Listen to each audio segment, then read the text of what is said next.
everyone. Today we're going to talk about uh, three very important figures: Porfirio Diaz, Jaime Sainz, and Adela Zamudio.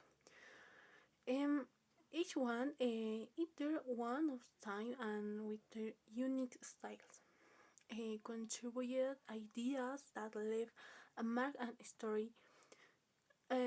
We will learn a bit about their lives and their works and with their style relevant today. And hello, I'm Joy and today I will talk you about Porfirio Diaz. He's a Bolivian writer, and first I will talk about his biography. Well, Porfirio Diaz Pacheco was a Bolivian journalist, writer, and historian. He was born in 1935 in La Paz, Bolivia. He lived during time of many change and conflicts in the country. One of the most important events in his life was the Chaco War between Bolivia and Paraguay, which happened from 1932 to 1935. After the war, Diaz Machiego wanted to remember and honor the soldiers who fought for Bolivia. That's why he wrote a book called Los Invencibles de la Guerra del Chaco. This book was published in 1935, just after the war ended. The title means The Invincibles of the Chaco War. In the book, he tells the story of the Bolivian soldiers who were brave, strong, and loyal, even when they had very little food, water, or weapons. They never gave up. Diaz Pacheco wanted the people of Bolivia to understand the sacrifice of these men. The book is not just about battles, it also shows the pain, the courage, and the hope of the soldier. It's a tribute to the human spirit and to the idea that love for your country can give you strength to keep going. This book is still important today because it helps remember the past and respect to the people who give everything for Bolivia. Thank you. Good afternoon, everyone. My name is Mayra Signani, and right now I will talk about very interesting, very important writer in Bolivia's history, but not only in the history of our country. He was and he is very important in literature's Latin America's literature. That is the case of Jaime Sainz. Who was Jaime Sainz?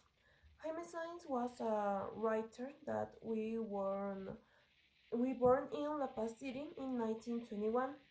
He was poet, and but not only wrote poetry. He wrote a lot of things like essays, um, a lot of books, fantasy books. Anyway, he one of the things that I think that is the most important about him is that he was very mystical. He was focused on the deed. For him, the deed wasn't but sadness experience. Sometimes he compared the deed with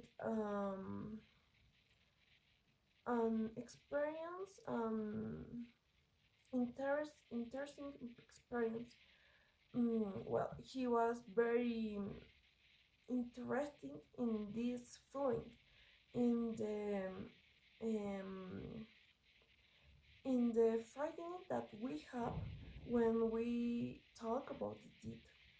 And we can see that his opinion about the deed in one of his books that names Felipe Delgado. In his famous novel, he literally talks about the deed and how can we express about that. He was a very important figure in Latin America's literature. And well, if you never listen about him, I think that I recommend it, that you can start reading some of his poems. He has a lot of poems about a lot of a lot of different thematics, but all of these are very beautiful in my opinion. Um, they are very interesting. Thank you. That's all. Adela Zamudio was a Bolivian poet, educator, and pioneer of feminism in Latin America. In a patriarchal society, her critical voices challenged traditional roles imposed on women and exposed social injustice. Today, her ideas continue to inspire her fight for equality. She was born in Cochabamba in 1584.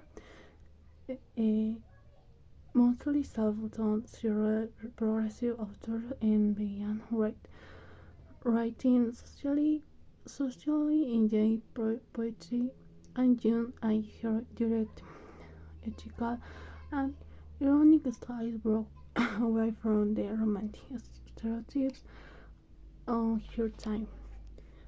Notable works: poetry, poems on the woman and to be born a man, the mother woman, and son of the homeland.